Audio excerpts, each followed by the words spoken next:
मंगलपुर नाम के गांव में एक विलास नाम का लड़का रहता था। विलास के माँ बाप बचपन में ही गुजर चुके थे। अपने पिताजी से मिली हुई थोड़ी सी जमीन पर विलास खेती करता और अपना गुजारा कर लेता था। विलास का ना कोई रिश्तेदार था और ना ही कोई उसके आगे पीछे था। वह अकेला ही रहता था। एक दिन ऐसे ही विलास खेत से आता है और अपने लिए खाना पकाने लगता है। बाहर बैठी पड़ोस की चाची विलास को रोज देखती। एक दिन चाची अपने बहन से कहती है, कितना अच्छा लड़का है, सबसे कितने प्यार से रहता है, कितने प्यार से बात करता है। आज तक कभी किसी से कोई झगड़ा नहीं, लेकिन बेचारा अनाथ है। मैं इसे रोज देखती हूँ। रोज बेचारा खेत में जाता है, बहुत मेहनत मजदूरी करता है और घर वापस आकर बेचारा थका हारा अपने लिए खाना बनाता है। मुझे इस लड़के का स्वभाव बहुत अच्छा लगता है। दीदी, मैं सोच रही थी कि हमारी रानी के लिए यह लड़का ठीक रहेगा। क्यों ना आप इससे बात करके शादी के लिए मना ले। कमला, तूने तो मेरी मुंह की बात छीन ली। मैं भी तुझे यही कहने वाली थी। ऐसा लड़का तो ढूंढने से नहीं मिलेगा और विलास हमारी रानी को बहुत खुश रखेगा। रानी के लिए तो अच्छा ही है। इस लड़के के माँ बाप भी नहीं है, ना ही कोई रिश्तेदार है, तो रानी को ज्यादा काम करने की जरूरत भी नहीं पड़ेगी। लेकिन दीदी, आप तो मेरी हालत जानती हो। मेरे पास तो फूटी कौड़ी भी नहीं है। अपनी बेटी की शादी के लिए मैं तो कुछ भी नहीं कर पाऊंगी। उसकी तुम चिंता मत करो कमला, मैं विलास से बात करती हूँ। मुझे लगता है शादी का सारा खर्च वही उठा लेगा। फिर तो ठीक है दीदी, फिर मुझे कोई दिक्कत नहीं है। ये तो और भी अच्छा है। आप उससे बात कर लीजिए। फिर वह चाची विलास के घर जाकर उससे बात करती है। अरे चाची, आप आइए ना, कुछ चाहिए था? नहीं बेटा, ऐसे ही तुझसे थोड़ी सी बात करनी थी। हाँ बोलिए ना चाची, क्या बात है? बेटा, मैं रोज तुझे देखती हूँ तो खेत में जाता है, दिन भर काम करता है, थक हार कर घर आता है और फिर खुद ही सारा काम करता है, खाना बनाता है। बेटा, तू शादी क्यों नहीं कर लेता? अगर शादी कर लेगा तो तेरे आधे काम कम हो जाएंगे। फिर तुझे घर के कामों में ध्यान देने की कोई जरूरत नहीं पड़ेगी। ये आप क्या कह रही है चाची? मेरी शादी? मैंने तो इस बारे में कभी सोचा भी नहीं। और मेरी शादी कौन करवाएगा? मैं ठहरा अनाथ, मेरा ना कोई आगे है ना पीछे, तो कौन करवाएगा मेरी शादी? और कौन करेगा मुझसे शादी? अरे बेटा, ऐसा क्यों रहते हो? मैं हूं ना, मैं करवाऊंगी तुम्हारी शादी। मेरी नजर में तुम्हारे लिए एक बहुत अच्छी लड़की है, मेरी बहन की ही लड़की है। अगर तुम हाँ कहो तो। ये बात सुनकर विलास खुश हो जाता है और चाची से बोलता है, वो चाची, आपके जैसा सही लगे आप कीजिए, मुझे कोई दिक्कत नहीं है। वैसे भी मेरा है ही कौन? आपने मेरे बारे में इतना सोचा, वही मेरे लिए काफी है। चाची, जैसा आपको ठीक लगे आप कीजिए, मुझे कोई आपत्ति नहीं है। लेकिन बेटा, मेरी बहन मेरी ही तरह बहुत गरीब है। जिस लड़की के बारे में बात कर रही हूं उसका नाम रानी है और उसके पिता भी नहीं है। मैं कह रही थी, क्या शादी में जो भी खर्च आएगा, क्या तुम उसे संभाल सकोगे? क्योंकि मेरी बहन तो कुछ करने से रही, उसके पास कुछ भी नहीं है। जी चाची, आप फिक्र मत कीजिए, मुझे मंजूर है। मेरे पास इतने दिनों से जमा किए हुए थोड़े बहुत पैसे हैं, मुझे लगता है उसमें सब कुछ हो जाएगा। मैं संभाल लूंगा, आप चिंता मत कीजिए। फिर चाची और उसकी बहन बहुत खुश हो जाती है। फिर रानी और विलास की शादी करवाई जाती है। शादी के बाद रानी विलास के घर आ जाती है। रानी दिखने में बहुत ही ज्यादा खूबसूरत होती है। इतने अच्छी पत्नी को पाकर विलास बहुत खुश होता है। एक दिन विलास का दोस्त संजय आता है। अरे विलास, सुना है तुमने शादी कर ली? माफ करना दोस्त, मैं तेरी शादी में नहीं आ पाया। वह क्या है ना, मैं किसी काम से शहर गया था, आज ही लौटा हूं। और कहां है हमारी भाभी? भाभी को तो बुला दो, मैंने अभी तक भाभी को देखा ही नहीं है। फिर विलास रानी को बाहर बुलाता था। रानी को देख संजय उसे देखता ही रह जाता है।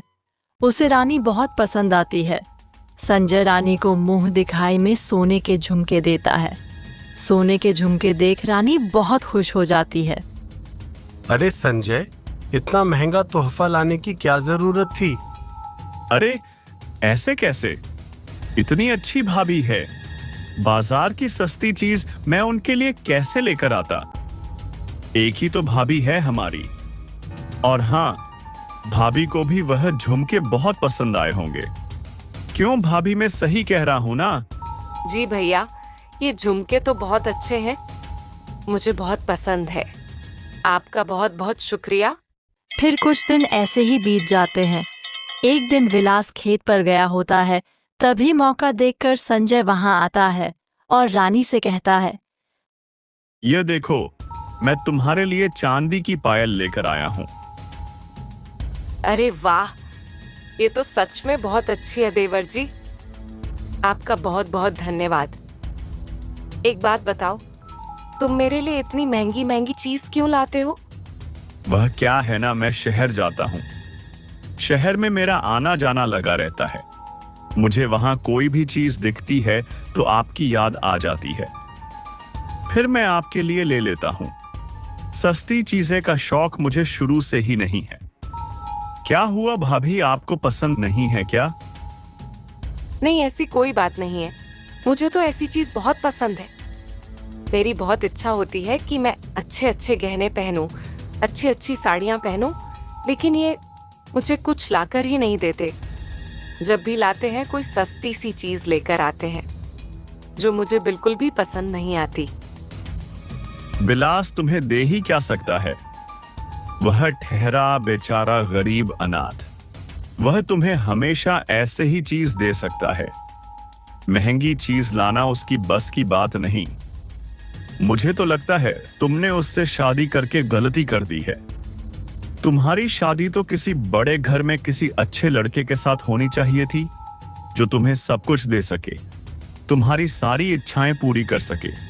तुम भी किसके चक्कर में पड़ गई?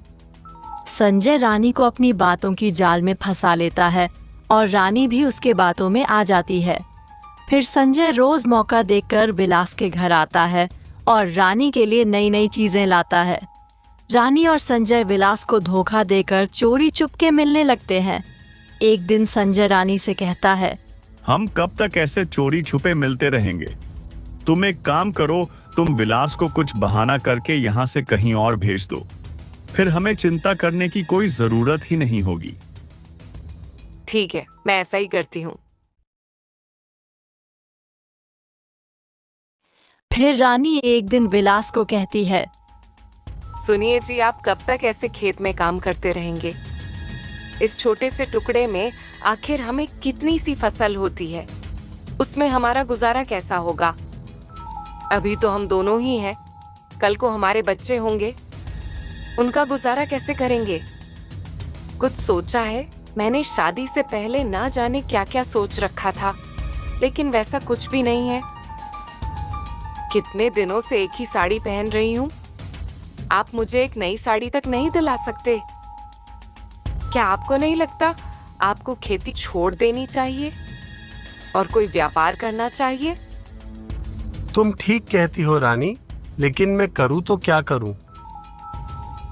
आप कुछ दिनों के लिए गांव से बाहर चले जाइए और शहर में जाकर कोई व्यापार कीजिए। जब अच्छी खासी रकम आ जाएगी तब वापस चले आना, फिर हम उससे कोई और नया व्यापार करेंगे। यहाँ गांव रहकर कुछ नहीं होने वाला। रानी, वैसे तो मैं जाना नहीं चाहता, लेकिन तुम कहती हो तो मैं चला जाता हूं। विलास अपने दोस्त संजय से मिलकर उसे कहता है, संजय, मैं व्यापार करने के लिए शहर जा रहा हूं, मेरी रानी का ख्याल रखना। संजय, तू तो जानता है तेरे अलावा मेरा और कोई दोस्त नहीं। रानी को तुम्हारे भरोसे छोड़कर जा रहा हूं, बस उसे कोई तकलीफ ना होने पाए। उसका ख्याल रखना। तुम्हें जब जब समय मिले इसकी खबर लेते रहना। अरे हाँ दोस्त, यह भी कोई कहने की बात है। तुम बिल्कुल निश्चिंत होकर जाओ। मैं भाभी का बहुत अच्छे से ख्याल रखूंगा। तुम उनकी कोई फिक्र मत करो। जितना जल्दी हो सके उतना जल्दी लौट आना। फिर विलास गांव छोड़कर शहर में व्यापार करने चला जाता है। शहर पहुंचते हैं विलास देखा है कि उसके पैरों की चप्पल फट चुकी है। थोड़ी देर यहाँ वहां ढूंढने के बाद उसे एक मोची दिखाई देता है। वह उस मोची के पास जाता है और बोलता है, अरे भाई, मेरी चप्पल फट गई है, क्या तुम इसे सी सकते हो? हाँ हाँ। Angel One app is built for traders. Open free Demat account today. Investments in securities market are subject to market risks. Read all. हाँ हाँ, क्यों नहीं, मेरा तो काम ही यही है। दे दो, मैं ठीक करके देता हूँ। अच्छा भाई, लेकिन कितने पैसे लोगे? अब क्या कहूँ, तुम कुछ दे देना। अच्छा ठीक है। फिर मोची उसकी चप्पल ठीक करके देता है। उसके बाद विलास उसे 2 रुपए देता है तो मोची कहता है, अरे ये क्या है, 2 रुपए? विलास को लगता है शायद उसने कम पैसे दे दिए, इसलिए वह 5 रुपए देता है। अरे ये क्या, 5 रुपए? अरे भाई, तुमने ही तो कहा था कुछ दे देना, अब तो मैं दुगना करके दे दिया, फिर भी तुम्हें कम ही लग रहे हैं। आखिर तुम चाहते क्या हो? मैंने तुमसे क्या कहा था कि कुछ दे देना, तो मैं वो कुछ चाहता हूँ। कुछ का मतलब क्या है? मैं तुम्हें और क्या दे सकता हूँ? वह मैं नहीं जानता, लेकिन मुझे कुछ चाहिए।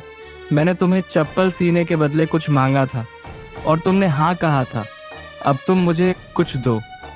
यह सारी बातें सुन विलास का सर चकरा जाता है, उसे कुछ समझ नहीं आता। फिर वहां पर एक बूढ़ा आदमी आता है। उसे देख विलास उसे रोक कर कहता है, सुनिए काका, कृपया मेरी मदद कर दीजिए। मैं इस मोची से अपनी फटी हुई चप्पल सिलवाई थी। बदले में मैंने इसे जब पैसे पूछे तो इसने मुझे कहा कि कुछ दे देना। मुझे भी लगा अपने मन से कुछ रुपए दे दूंगा। अब मैं जब इस पैसे दे रहा हूं तो इसे कम ही लग रहे हैं। यह मुझे पैसों के बदले कुछ मांग रहा है। वह बूढ़े काका सारी बातें समझ जाते हैं और विलास से कहते हैं, तुम यहाँ नए आए हो? जी काका, मैं अभी अभी गांव से आया हूं और यहाँ पहली बार आया हूं। अच्छा ठीक है, मैं इसे देखता हूँ। सुनो भाई, तुम एक काम करो, तुम्हें कुछ चाहिए ना, तुम मेरे साथ चलो, मैं तुम्हें कुछ देता हूँ। फिर वह बूढ़े काका मोची और विलास को अपने घर पर लेकर जाते हैं। उन्हें बाहर ही खड़ा कर घर के अंदर जाकर एक मटके के अंदर थोड़ी दही, कंकर, मिट्टी, यह सारी चीज डाल देते हैं और वह मटका लाकर उस मोची को दिखाते हैं। सुनो भाई, एक बात बताओ, इस मटके के अंदर क्या है? मोची को यह सारी चीज समझ नहीं आती। मोची कहता है, इसमें कुछ तो है। अच्छा लो भाई, तो तुम्हें तुम्हारा कुछ मिल गया ना, अब इसे लेकर जाओ और निकलो यहाँ से। मोची का सिर घूम जाता है। तुम अपने आप को बहुत होशियार समझते हो ना, तुमने ही तो कहा कि इसमें कुछ है और तुम्हें कुछ ही चाहिए था, तो अपना कुछ उठाओ और जाओ यहाँ से। मोची की चाल उस पर ही भारी पड़ जाती है। वो सिर झुकाते हुए वहां से चला जाता है। उसके जाने के बाद वह बूढ़े काका विलास से कहते हैं, देखो बेटा, तुम यहाँ नए आए हो, यह कोई मामूली नगरी नहीं, ठगों की नगरी है। यहाँ तुम्हें बहुत संभाल कर लेना होगा। तुम मुझे शक्ल से तो बहुत सीधे साधे, भोले भाले दिख रहे हो। यहाँ सीधे साधे लोगों का कोई काम नहीं। तुम्हें यहाँ बहुत होशियारी से रहना पड़ेगा, नहीं तो कदम कदम पर लोग तुम्हें लूटने लगेंगे।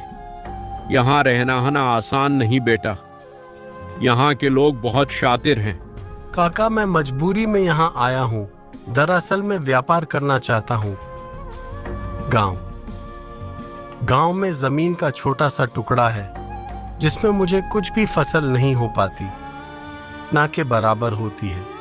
इसलिए मैंने सोचा कि शहर जाकर कोई व्यापारी कर लूं। थोड़े बहुत पैसे आ गए तो मैं यहां से गांव चला जाऊंगा, फिर वहां जाकर कोई व्यापार शुरू करूंगा। तब तक बाबा मुझे यही रहना होगा। बाबा, आपका बहुत बहुत शुक्रिया जो आपने उसल मोची से मुझे बचा लिया, नहीं तो पता नहीं वह कुछ के बदले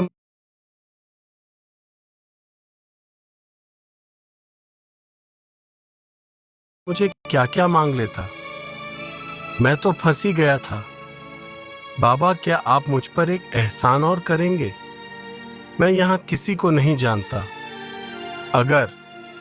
अगर हो सके तो मेरे कहीं रहने का इंतजाम कर दीजिए। मैं उसके लिए पैसे देने के लिए भी तैयार हूं। बेटा, मैंने कहा ना, यहां रहना कोई आसान काम नहीं है। खैर छोड़ो, तुम यहां व्यापार करने आए हो, मैं तुम्हारी मदद करता हूं। तुम्हें कहीं और जाने की जरूरत नहीं, तुम मेरे साथ रह सकते हो। दरअसल मैं और मेरी बेटी यहां रहते हैं। मेरी बेटी अपने मामा जी के घर गई हुई है। तब तक वैसे भी मैं अकेला ही हूं, तो मेरे साथ रह सकते हो। और हां, बदले में तुम्हें कुछ देने की जरूरत नहीं है। आपका बहुत बहुत धन्यवाद काका। फिर विलास वहीं रहकर व्यापार करने लगता है। कम दामों में फल लेकर आता है और ऊंचे दामों में फल बेचने लगता है। उसका व्यापार बहुत अच्छे से चलने लगता है। इस बीच वह रानी को खत भी भेजता है। इधर रानी और संजय उसके भेजे खत का बहुत मजाक उड़ाते हैं। बढ़ा आया व्यापार करने वाला, अक्ल नाम की चीज तो उसे है नहीं। लड़कियों से उनका फोन नंबर मांगने में जी घबराता है, कहीं बेइज्जती हो जाए या भाव न दे। इस आया व्यापार करने वाला, अक्ल नाम की चीज तो उसे है नहीं। वह क्या व्यापार करेगा? और वैसे भी वहां जाकर चिल्लर ही कमा रहा होगा। वह मेरे जितना धन कभी नहीं कमा सकता। कुछ भी करें, मैं तो कहता हूं वह वहीं रह जाए, वापस आने की कोई जरूरत ही नहीं है। वैसे भी अगर वापस आ गया तो हम ऐसे खुलेआम मिल नहीं पाएंगे। इससे अच्छा वह वहीं रह जाए और लौटकर कभी आए ही ना। दोनों मिलकर विलास का बहुत मजाक उड़ाते हैं। ऐसे ही कुछ दिन बीत जाते हैं। एक दिन विलास जब फल बेच रहा होता है, तभी वहां से एक घोड़े पर सवार आदमी आकर बोलता है, घोड़ा ले लो घोड़ा, 200 रुपए में घोड़ा, सस्ते में घोड़ा ले लो। यह देख विलास सोच में पड़ जाता है। अरे वाह, सिर्फ 200 रुपए में घोड़ा। ये आदमी इतना बड़ा घोड़ा 200 रुपए में बेच रहा है। यह तो बहुत ही अच्छा सौदा है। मैं काम करता हूं, इससे पहले कोई और ले ले। मैं इस घोड़े को खरीद लेता हूं।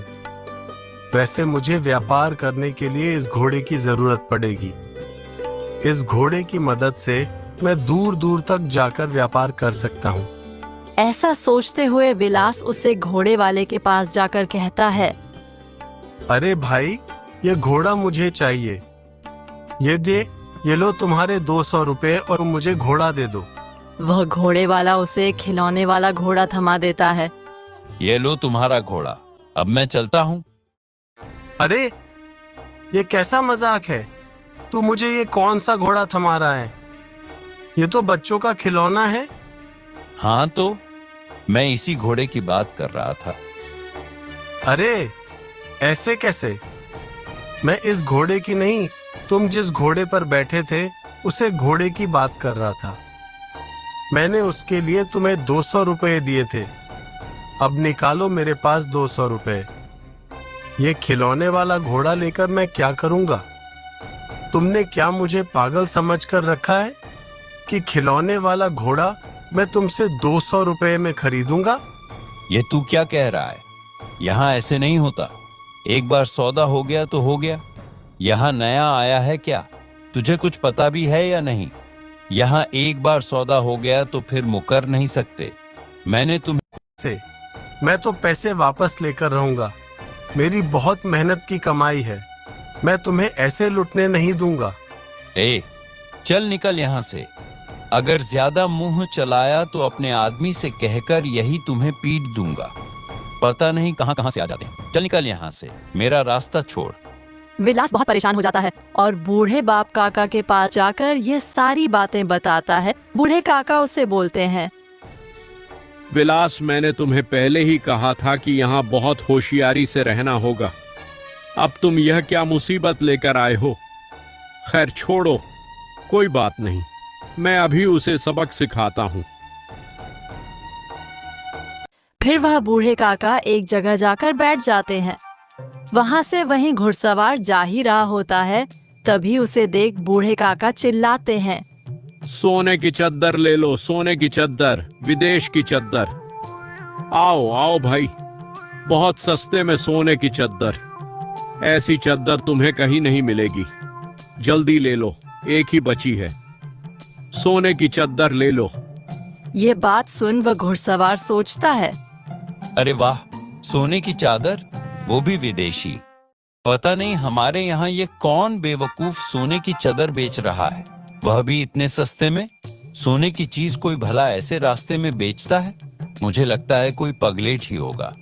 एक काम करता हूँ, इससे पहले कोई इसे खरीदे मैं ही से खरीद लेता हूँ। सोने की चादर अगर मेरे पास आ गई तो मैं तो बहुत अमीर बन जाऊंगा। यह सोच वह आदमी बूढ़े काका के पास जाता है और बोलता है, अरे ओ चाचा, वो सोने की चादर मुझे दे दो, मुझे चाहिए। अच्छा ठीक है भाई, लाओ 1000 रुपए और सोने की चादर ले लो। वो घुड़सवार बूढ़े काका को 1000 रुपए दे देता है। फिर काका उसे एक चद्दर देते हैं। उसे देख वह घुड़सवार गुस्से से काका से बोलता है, अरे यह क्या, इसमें सोना कहाँ है? ये तो कोई साधारण चादर है। सोना, यह तुम क्या कह रहे हो? मैं सोने थोड़ी बेच रहा हूँ, मैं तो चादर बेच रहा हूँ, और वह भी सोने की। ए बूढ़े, तू मुझे बेवकूफ मत बना। तूने बोला था सोने की चद्दर। अब बता इसमें सोना किधर है? मेरे पैसे मुझे वापस कर, मुझे यह चद्दर नहीं चाहिए। अरे ऐसे कैसे? यहाँ एक बार सौदा हुआ ज्यादा हो गया तो फिर तुम मुकर नहीं सकते। सौदा हो गया तो हो गया, चल अब निकल यहाँ से। और हाँ, मैंने तुझे कब बोला था कि मैं तुझे सोने दूंगा? मैंने तो सोने की चादर कहा था, जो सोते वक्त काम आती है। और यह चादर सोने की ही है। सोने के लिए ही लोग इसे इस्तेमाल करते हैं। तुम बेवकूफ हो क्या? किसी ने सुन लिया तो तुम पर हंसेगा। यह सारी बातें सुन उस घुड़सवार का सर चकरा जाता है और वह गुस्से में बड़बड़ाते हुए वहां से चला जाता है। फिर घर जाकर बूढ़े काका से विलास कहता है, वाह काका, आपकी बुद्धि का जवाब नहीं, आपने उसे बहुत अच्छा सबक सिखाया। धन्यवाद काका, आपकी वजह से मेरे पैसे मुझे वापस मिल गए। विलास, मैंने तुम्हें कितनी बार कहा है कि तुम इतने सीधे साधे बनकर मत रहो। इतना भोलापन भी ठीक नहीं। यहां तुम्हें होशियारी दिखानी होगी। मैं समझ गया काका, आइंदा मैं फूंक फूंक कर कदम रखूंगा। मैं किसके जाल में नहीं फंसूंगा। ऐसे ही कुछ दिन बीत जाते हैं।